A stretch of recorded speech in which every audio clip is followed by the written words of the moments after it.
Alrighty mates, so now that we have the top level domain of the target, what we can do now is we need to get the IP address of that website. And I'll show you guys what I mean. Now, I'm pretty sure that there's an easier way to do this, but this is how I do it. If anyone knows of a function that you can just write like get IP in Python, I'm almost certain that there is one, but I don't know what it is. So this is what I'm going to do. So if you type host thenewboston.com or any top level domain and hit enter, what this does is it returns the IP address. So it says thenewboston.com has address 54.186.250.179. Now the thing is, we just can't take these results and store them in a text file because we are only worried about this. So what I'm going to do is I'm going to run this command through Python, and then we're going to extract this part of it, and then it's going to leave us with only the IP address. Again, I'm like 99% sure that there's an easier way to do this. Probably just a simple function. If anyone knows, let me know. But yeah, there you go. So let's make a new file, and I'll just name it IP underscore address.py. And okay. So I'm going to import OS. And by the way, this OS allows you to make operating system calls, so it allows you basically to use the command line or terminal from within Python, if you guys were wondering. Alright, so I'll just write get IP address, and we're going to pass in a URL, which is going to be the top level domain, like thenewboston.com. Now the command that we're going to run, as you guys saw earlier, it was just host, and then the top level domain. So in order to build that, write host with a space after it, and then the URL. So host thenewboston.com, simple enough. Now, what we're going to do is, in order to actually run that command and get the results back, we're going to pretty much open a new process. So operating system, and we're going to write p open, and then we just write our command in here. So that's all you have to do. So this is going to run a new process. Just think of it like running or opening a new terminal. Run this command, and the results that it gives back, which is going to be this, we're going to store in the variable. Can you guys even see that? Yeah, you can. Store in the variable process. So now what we need to do after that is we actually need to work on removing this part of it, so we are left with only the IP address. So how do we do that? So glad you asked.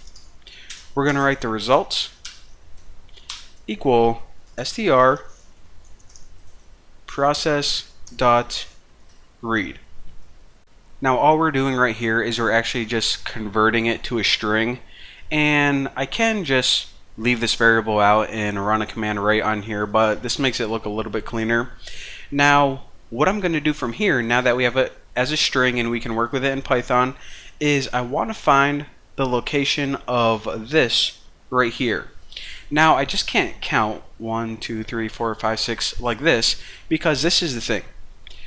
The domain names are going to be different depending on what your site is. For example, eBay is for the New Boston, which is this 1, 2, 3, 4, 5, 6, 7, 8, 9, 10, 11, 12.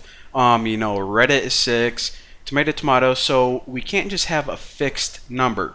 So instead what I'm going to do is I'm going to get, okay, Haas, I'm going to copy this has address, because this is going to be here no matter what. And then we're going to find this, and then we're going to put a marker on it, and then we're just going to say, okay, wherever this is, delete everything before it. It's going to be pretty sweet. So it's actually pretty simple. Probably just made it sound harder than it is.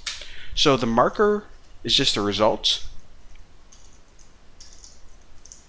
Let me move my cursor so you guys can see. So what we're going to do is we're going to find, and what do you want to find? Well, we just want to find has address. So again, what this method does is it looks at this string, which is this entire thing right here, and we're going to find this right here. So whatever location this is, whether it's 20, 14, or wherever, and then from here, this is going to mark us at the beginning. So let me just count. Alright, so it's going to mark us at the beginning, And then from there, we're going to need to move 12 characters and then rip out everything before. Let me just do it and you guys are going to see what's going on. So has address plus 12. So this is the location that we want to mark. And now, should I just show you guys now? No, I'll show you guys later. So now all we have to do is return this. So the results,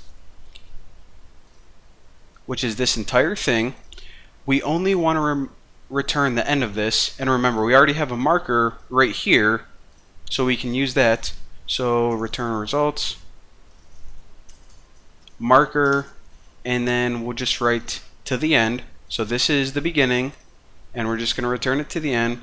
And we also want to do split lines at 0.